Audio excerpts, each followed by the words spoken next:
Right, అందరికీ నమస్కారం. నేను మీ Teenmaar Mallanna. Welcome to morning news with Mallanna. ఇవాళ కేటీ రామారావు గారి ఏసీబీ విచారణ తర్వాత చాలా పత్రికల్లో చాలా వార్తా కథనాలు వచ్చినాయి.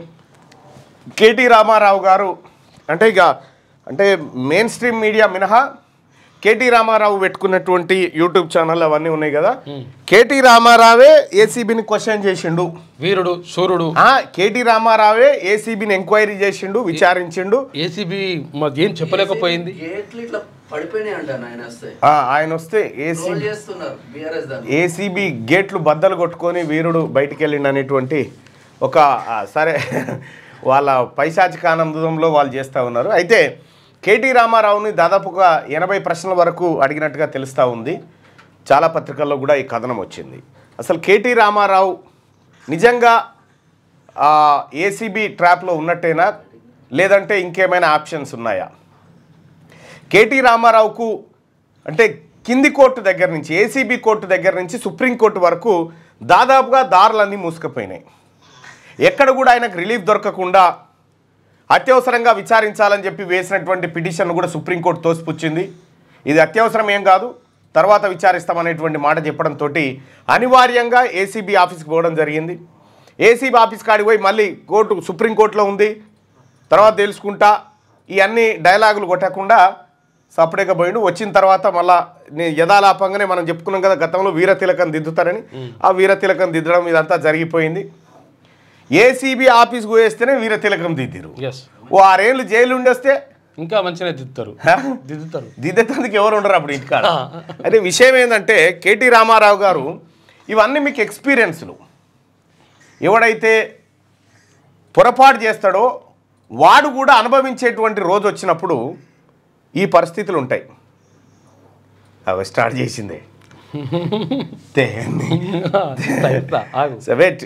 అయితే ఎవరైతే పొరపాటు చేస్తారో అనుభవించేటువంటి రోజు ఖచ్చితంగా వస్తుంది. ఇక్కడ కేటీ రామారావు గారు నాకు ఒక చిన్న ఇన్ఫర్మేషన్ ఉంది. మీ కూతురు కొద్దిగా నిన్ను ఒకవేళ అరెస్ట్ చేస్తే బాధపడుతుంది అనేటువంటి ఉద్దేశంతో అమెరికా పంపినట్టుగా తెలుస్తూ ఉంది. అమెరికా పంపి కూతురు ఎంత బాధపడుతుందో ఒకవేళ అరెస్ట్ కనుక ఇటువంటి ఘటనలు జరిగితే కనుక సహజంగానే తండ్రులకు బిడ్డల మీద అధికమైనటువంటి ప్రేమ ఉంటుంది. అయితే సహజంగానే ప్రేమ ఉంటుంది, చాలా ప్రేమ ఉంటుంది తండ్రికి ఆడబిడ్డలకు. మీకు అలాంటి ప్రేమ ఉండడంలో అతిశయోక్తి కాదు, ఉండాల్సిందే కూడా. ఆ పాపని అమెరికా పంపినట్టుగా తెలుస్తూ ఉంది. పంపితే ఒకవేళ నేను రాంగ్ కూడా కావచ్చు, ఒకవేళ పంపితే మట్టుకి మీ పాప తట్టుకోలేదని చెప్పి మీరు ఎంతైతే ఆవేదన చెందుతూ ఉన్నారో, తొలి వెలుగు రఘును నడి రోడ్డు మీద కిడ్నాప్ చేసినప్పుడు రఘు పిల్లలు ఎంత బాధపడి ఉంటారు.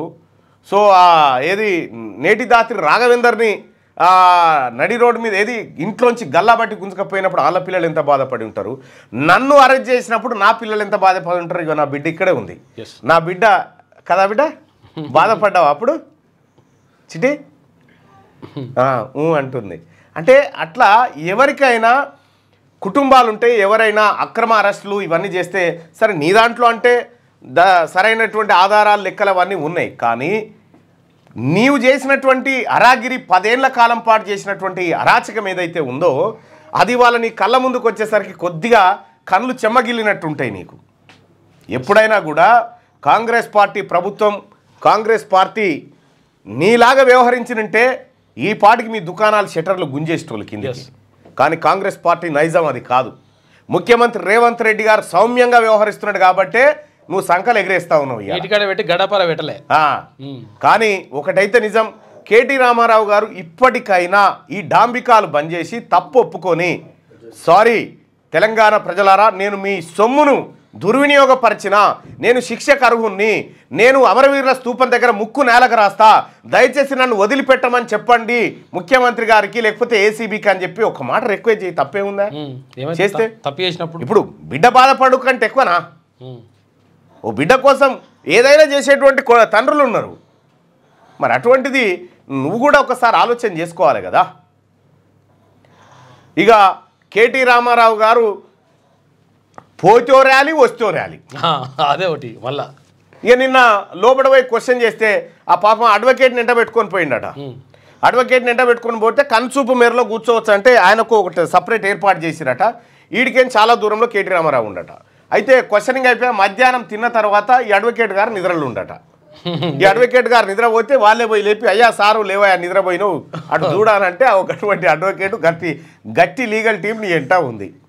ప్రాబ్లం లేదు. కానీ ఒకటైతే సత్యం, కేటీ రామారావు గారు ఇప్పటికీ తెలంగాణ రాష్ట్రంలో రాష్ట్రం ఏర్పడ్డప్పటి నుంచి 10 ఏళ్ల మీ అరాచక పాలన తర్వాత మీరు గద్దె దిగిన తర్వాత 1 ఇయర్ తర్వాత కూడా మీ అరెస్టును తెలంగాణ జనం కోరుకుంటారంటే మీరు చేసిన అరాచకానికి ఇంకా ప్రజల్లో ఎలాంటి విద్వేషం ఉందో మీరు ఒకసారి అర్థం చేసుకోవాలి. మారండి, ప్రతిపక్ష పాత్ర పోషించండి, ఈ రాష్ట్రంలో ప్రజలకు మేలు జరగడం కోసం మీ వంతు పాత్ర వహించండి. ప్రతిపక్ష నాయకుడు పత్తా లేకుండా పోతాడు, నువ్వేమో ముఖ్యమంత్రిని పట్టుకొని అడగోలుగా మాట్లాడుతూ ఉంటావు. ముఖ్యమంత్రి ఎవరికి రాష్ట్ర ప్రభుత్వంలో ఉన్నటువంటి ఒక అధికారి ఏసీబీకి ఫిర్యాదు చేస్తే ఏసీబీ నీకు నోటీసులు జారీ చేసింది. లొటపీస్ కేసు, లొటపీస్ సీఎం. ఆయన ఏంది ఇదివరకు 10 ఏళ్ళు పనిచేసిన ఆయన ఏందో మరి ఆయనేది లొటపీసేనా ఇప్పుడు? జర అహంకారం తగ్గించుకొని జర భూమి మీదకి రా. నీ మంచికే ఇది, నీ మంచికే. నువ్వేదో ఏదో హంగామా చేసే ఏమీ చేయలేవు. లొటపీసు ఏమంటే ఏం చేయలేవు ఈ అహంకారంతో. మనిషికి మారేటువంటి మనిషి సత్ప్రవర్తనతో మెలిగేటువంటి అవకాశాలు అరుదుగా వస్తుంటాయి. అవి ఇప్పుడు నీకు వచ్చినాయి, అవి వాడుకో. లైక్ చేయండి,